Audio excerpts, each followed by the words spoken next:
안녕하세요. 돈보다 가치 경기도 사회서비스원 서비스 지원팀 돌봄사회복지사 이종우입니다.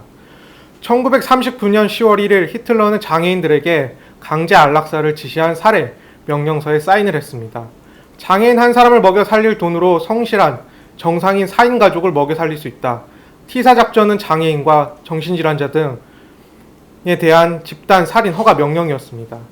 히틀러는 병자나 기형아를 절멸시키는 것이야말로 병적인 인간을 살려두어 꾸역꾸역 보호하려는 미친 짓에 비하면 몇 배나 자비로운 일이다라는 말로 나치의 장애인 대량 학살을 합리화하였습니다.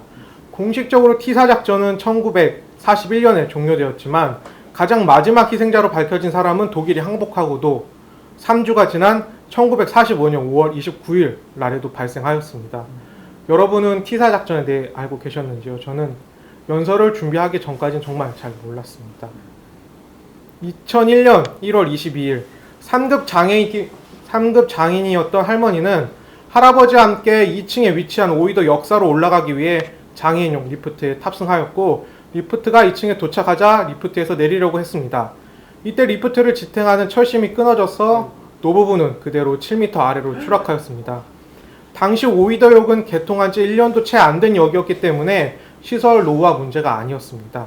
할머니께서는 결국 병원에서 치료 중 사망하셨고, 철도청과 관계 부처들은 할머니가 사망하기까지 9시간 동안 사고 사실을 숨겼습니다.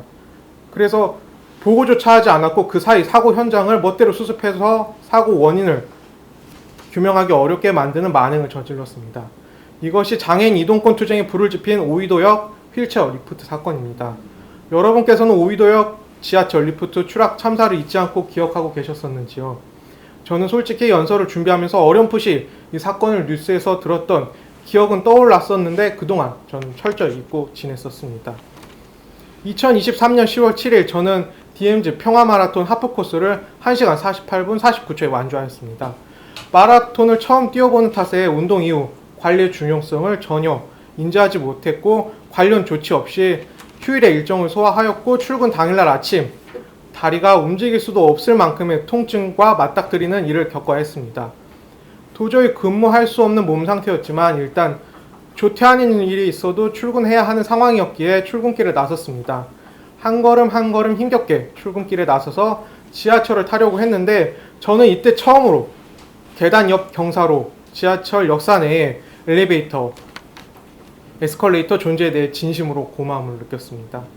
무사히 지하철을 타고 원하는 역에 내렸는데 거기서도 근무지까지는 버스를 타고 더 이동해야 돼서 버스를 기다리고 있었습니다. 저는 또 이때 처음으로 저상버스 존재에 대해 진심으로 고마움을 느꼈습니다. 일반 대형 버스였다면 승차를 위해 두세 칸의 계단을 올라야 했는데 그것조차 결코 수행할 수 없는 몸 상태였기 때문입니다.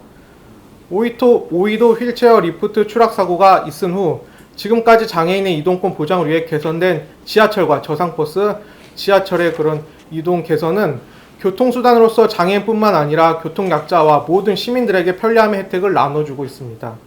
장애인과 교통약자들을 포함해 시민 모두를 위한 범용 디자인을 유니버셜 디자인이라고 합니다. 남녀노소 장애 유무 상관없이 누구에게나 편리한 환경을 만드는 디자인이 바로 유니버셜 디자인인 것입니다. 누구도 배제되지 않는 세상, 장애인의 권리를 권리답게 보장하는 세상을 추구하는 노력은 언제나 남녀노소, 장애 유무 상관없이 모두에게 유익했다는 사실을 우린 결코 잊어서는 안 됩니다. 이윤보다 생명을, 돈보다 하는 가치를. 경기도 사회서비스원 사회복지사 이종우였습니다.